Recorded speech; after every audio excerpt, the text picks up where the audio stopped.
पिछले कुछ दिनों से पूरी दुनिया दो खेमे में बटी दिखाई दे रही है।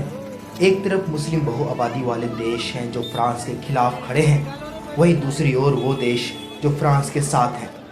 इमैनुअल मैक्रों की सरकार अभिव्यक्ति की आज़ादी का हवाला देते हुए न सिर्फ वीकली मैगजीन चार्ली हेब्डो के साथ खड़ी है, बल्कि बीते बृहस्पतिवार के दिन हुए फ्रांस के शहर नीस में टूनिशियाई शख्स के हाथों 3 फ्रांसीसी लोगों की मौत ने फ्रांस के अंदर मुस्लिम कट्टरपंथ के खिलाफ आवाज और भी तेज कर दिया है। फ्रांस के आंतरिक मंत्री गेरल डार्मेनियन ने कहा है कि फ्रांस की धरती पर और भी हमले की संभावना है, क्योंकि फ्रांस इस्लामी विचारधारा के खिलाफ युद्ध में जुटा है। सबसे बड़ा सवाल है कि आखिर क्यों आज के वक्त टर्की, पाकिस्तान समेत कई अरब मुल्क फ्रांस का सबसे बड़ा दुश्मन बन चुके हैं। इस पूरी घटना की शुरुआत हुई एक शिक्षक की हत्या के बाद। दरअसल फ्रांस के एक शिक्षक सैमुअल पेटी ने अपने क्लास में अभिव्यक्ति की आज़ादी का हवाला देते हुए पैगंबर मोहम्मद का कार्टून दिखाया था, जिसके कुछ दिनों बाद 16 अक्टूबर को 18 साल के अब्दुल्ला एंजरोव ने 47 वर्षीय सैमुअल पेटी का सर कलम कर दिया था।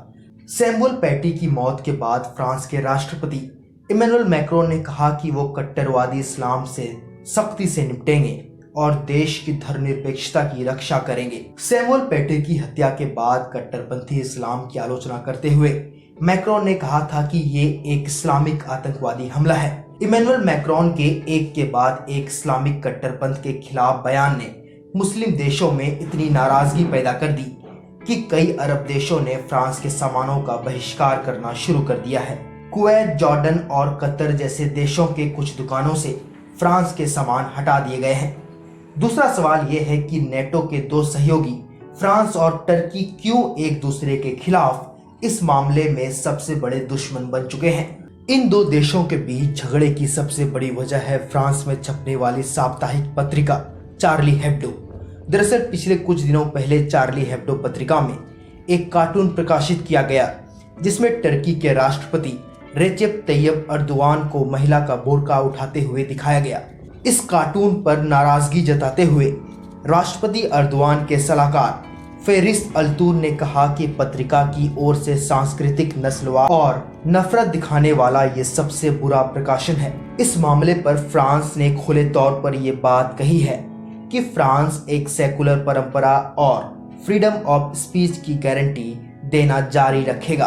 अलबत्ता इस्लाम को लेकर फ्रांस और टर्की के बीच कई सालों से बहस होती आ रही है और दोनों देश कई ऐतिहासिक मुद्दों को लेकर एक दूसरे के आमने सामने खड़े दिखाई देते हैं। उदाहरण के तौर पर फ्रांस ने पहले विश्व युद्ध में ग्रीस का सपोर्ट किया था। इससे टर्की के कई इलाके ग्रीस को मिल गए थे। फ्रांस ने लीग ऑफ नेशंस के जरिए तुर्की के इलाके इदलिब और एलेप्पो को सीरिया में मिला दिया था। आपको बता दें कि चार्ली हेब्डो द्वारा टर्की के राष्ट्रपति का कार्टून बनाए जाने के पीछे वो प्रतिक्रिया है जो रेजेप तैयब अर्दोआन ने फ्रांस के राष्ट्रपति के खिलाफ इस्लाम को लेकर दी थी। प्रॉफेट मोहम्मद और राष्ट्रपति अर्दोआन के कार्टून बनाए जाने के बाद एक बार फिर इस्लामिक कट्टरपंथ के निशाने पर चार्ली हेब्डो आ चुका है।